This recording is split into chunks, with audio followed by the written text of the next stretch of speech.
everyone, welcome back to my channel. Bookish Lozzykins here. Today's video is a bookish video. It is Reader's Problems tag.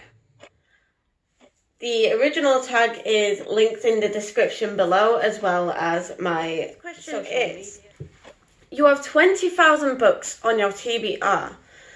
How on earth do you decide what to read next? I either see what they recommend and see if I have one of those books, or I play Becca's Bookopoly. I would happily play Gavin's Play Your TBR Right as well. I'd happily play anybody's TBR games actually. Or I do a random number generator. Or I let Frodo choose out of like 3 or more books. Question is, you're halfway through a book and you're just not loving it whatsoever.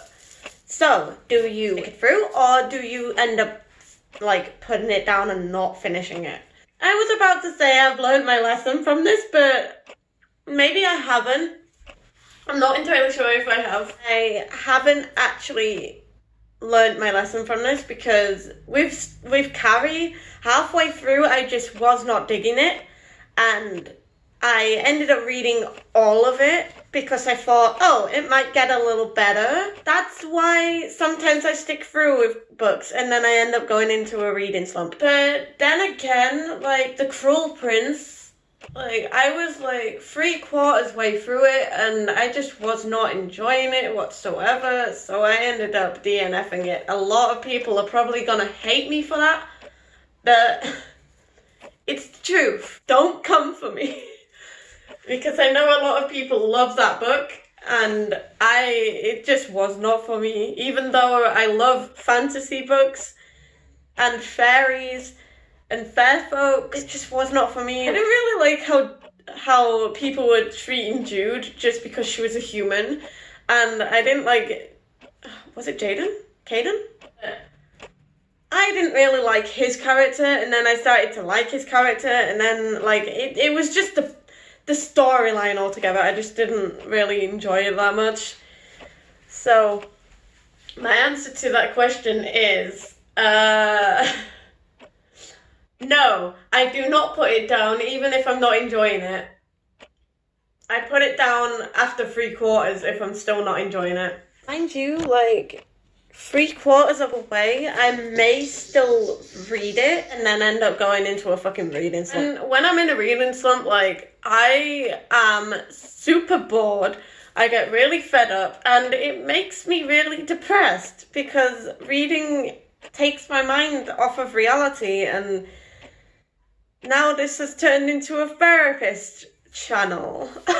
If you're one of those readers who like is against DNFing, did not finish by the way, then I highly suggest doing it if you're not enjoying that particular book, because then you can be in a slump for like weeks. Known some people being in slumps for like months on end, and I don't know how the hell they can do that, because I can't even go a day without reading unless I'm in a reading slump. If you are against DNFing, and I'm sort of against doing that, unless I'm not enjoying that book. If you're not enjoying that book, then definitely DNF it, because you're not doing yourself any good. If you want to read more, then don't push yourself to finish a particular book that you're not exactly enjoying. Just DNF it and move on to a book that you think you will really enjoy. Number 3 is, the end of the year is coming, and you are so close, yet so far away from your Goodreads reading challenge. Do you try to catch up? And how? I would actually try and catch up, but my Goodreads challenge was at 16 books this year, because I thought it was going to be a normal year. But then we ended up going into lockdown and quarantine happened, so I read more than 16. If I was behind it, I would actually start listening to loads of audiobooks, like while I'm out, while I'm in the shower. I would listen to it while I'm on walk, listen to them while I'm on the bus going to college, which I already do. I would listen to them when I'm going to my boyfriends, which I already do anyway. Right, 28th and 29th book. I'm still reading it, and I am listening to Are You Sleeping by Kathleen Barber. If you are behind your Goodreads reading challenge, I suggest either listening to audiobooks or reading really short books, reading graphic novels, and just so like if you want to scroll through your phone, then pick up your book and start reading it. Also, a way to get yourself more focused is by using the Forest app. Basically, it is this little app where you can grow your own tree. When you leave the app, the tree is supposed to die, but with mine, for some reason, it doesn't die. My tree is immortal. That is a good way to get yourself focused into reading. I have been using it a lot, and it really, really helps. Try and get up more earlier, so then you can get more reading done during that. If the covers of a series that you love does not match, how do you deal with it? Let me just say, I have the first 3 of the Hunger Games, and the first one does not match the second and third covers that I have, because my dad, legend that he is, he bought me Mockingjay and Catching Fire limited edition, and he couldn't find the first one as a limited edition, so unfortunately I have the original cover for the first Hunger Games. I need to get the 4th one, Songbirds and Snakes, I think it's called. If I get matching covers for the 1st and the 4th one, then I will be happy about that. And I have the 50 Shades of Grey trilogy. They're matching. I have the World Walker trilogy. They're matching. As long as 2 are matching, I'm not exactly bothered. But say if it's a trilogy and one of them isn't matching, it'll annoy the hell out of me. I have the 3rd Princess Diaries book, which is Third Time Lucky. I actually haven't read all of the Princess Diaries books. I think I read the 1st and the 2nd, and then I was gonna read the 3rd, but I didn't read the 3rd. So I'm gonna have to get the other covers. So what I do is I actually keep all of my series together. Like my Game of Thrones books are together. My 50 Shades of Grey are together. My Queste, Siren, and Magique is together. Mine are all matching apart from his. Everyone and their mother loves a book that you really hate. Who do you turn to share your feelings with? I'd have to say, like, either my boyfriend, because he does not read. I'm not gonna lie, he doesn't read. He's only got, like, 2 books in his room, which is the entirety of Lord of the Rings. My friend Lizzie, who I have mentioned so many times. There's Josh. Josh does read sometimes, but he only reads graphic novels and manga. He mostly just comes to me about animes and rants about animes. That's what Josh does for you.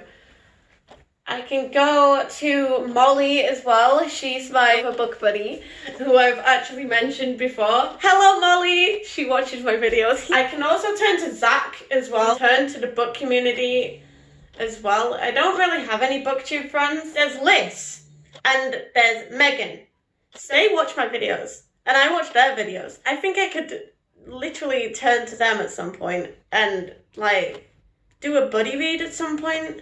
Liz and Megan, please comment below what book you want a buddy read with me. I will happily do it with you. I'm just gonna say this to all bookworms and book nerds. If there is a book that you do not like and you can't find anyone else who doesn't like it, do not worry at all. There are people out there that doesn't like the same books that you don't like.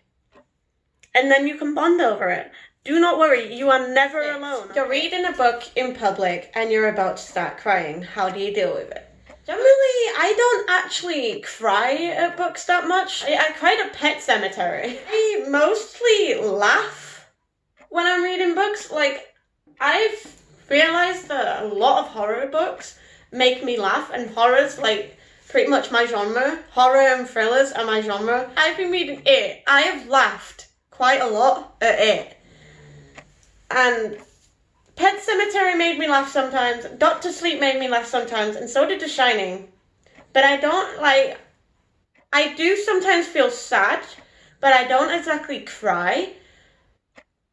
I think I may cry at A Little Life. I've been told, or I have read on Goodreads reviews, that it is a really heartfelt, emotional book.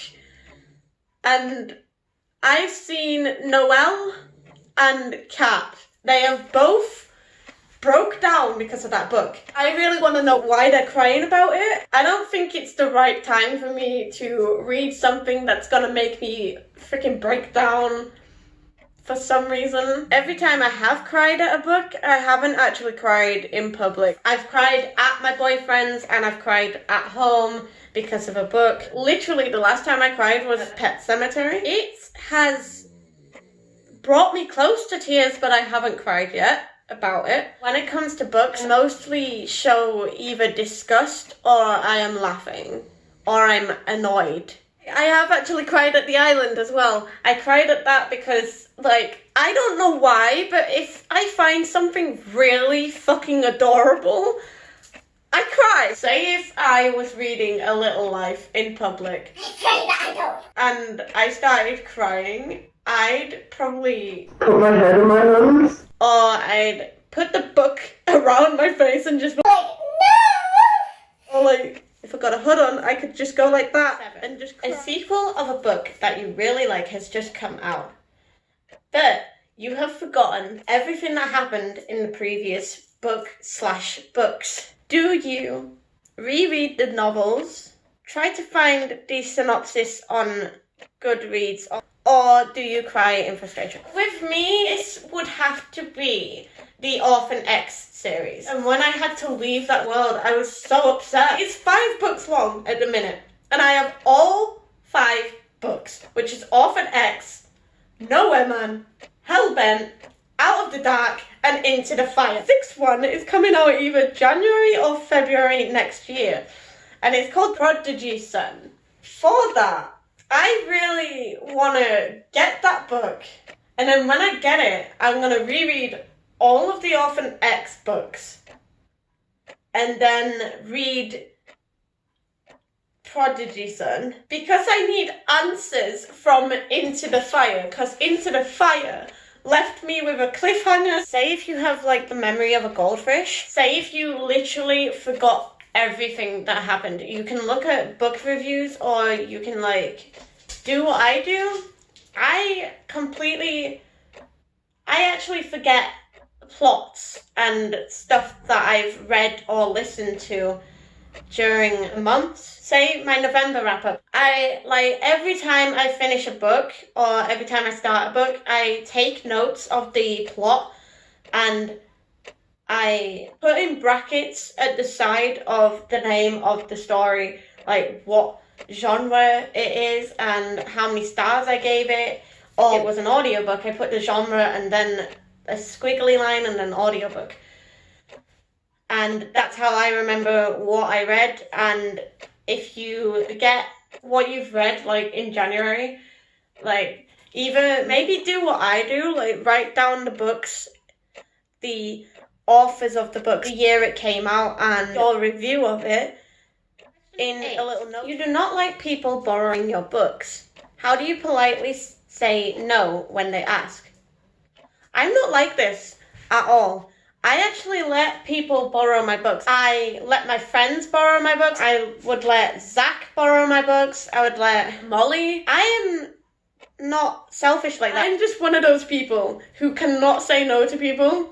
And when I do say no, I feel terrible. If I was one of those people who just did not like people borrowing their books, the only reason why I wouldn't let people borrow my books is if they've borrowed one of my books before and it came back in horrible condition. If it was water damage, if you really damaged my book, I'd make you probably pay for another copy. If any of my books came back like that and you asked to borrow another book, then I'd politely say, I'm sorry, I'm really sorry, but I'm already reading this at the moment. Or I'd be like, sorry, but you really damaged my book, and I don't really trust you with my books anymore. They are my baby, but you're not borrowing my book. Picked up and put down 5 books in the last month. How do you get over your reading slump?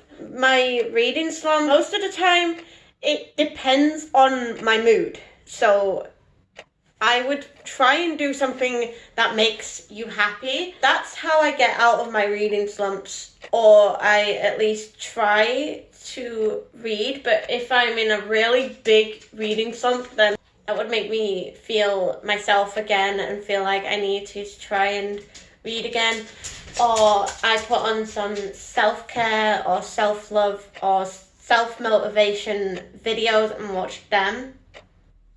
Or I put on some videos that say, how do you get out of a reading slump? If it's at night and I'm reading articles on how to get out of reading slumps, or I'm watching videos on how to get out of a reading slump, and it motivates me in the morning to start reading again. So I highly suggest to do that if you're in a reading slump. Or you could maybe try and take a break from reading because maybe your brain's saying, oh, we've done so much reading this week, or we've done so much reading this month that we need to take a break and we need to try and do our other hobbies. Like, maybe try and watch a movie, maybe try and watch a TV show. Take a break, maybe, and do other things that you've maybe been. There are so many new good books that are coming out and you're dying to read them. How many do you actually buy? This one is actually a hard one for me because I've actually bought 3 so far. Into the Fire came out in January. I have bought Lakewood and Catherine House. I'm going to put myself on a book buying ban for now, so I don't buy any more books. Unless I have read all of my Game of Thrones books by then. I have done a game of Monopoly and it says, oh, here you go, read a book from your wish list. What my plans are for the rest of this year and all of next year, pretty much. What I'm gonna say is, don't go too crazy when you find a book that has come out either this year or in a previous year. Do yourself a favor and do a wish list in your memos. Write down numbers at the side of it, and then you want to buy one, like do a random number generator on Google and let Google choose for you what you're gonna read. That's how you can get stability over your book buying and over whatever you hoard. You can just put a wish list into your phone. Last but not least, question 11. After you've bought the new books that you've really wanted to read, how long do they sit on your bookshelf before you get to them? I'm horrendous like this. I mean, I've had Game of Thrones I think I've had Game of Thrones for like 4 years. They've just been sitting on my bookshelf that long. I had The Shining and Doctor Sleep for 4 years before I got to it, because I got to it this year. Into the Fire I read straight away. I have had after for a few months now. A Little Life I've had for a couple of months. Seems like 4 to 6 years. They may just sit there just waiting. That is all I have for you guys today. If you liked it, please make sure to give it a big thumbs up and comment below your answers to these questions as well. I upload every Tuesday and Friday. Please make sure to subscribe and stay tuned. I'll see you guys in the next video. Stay luscious, guys. Bye.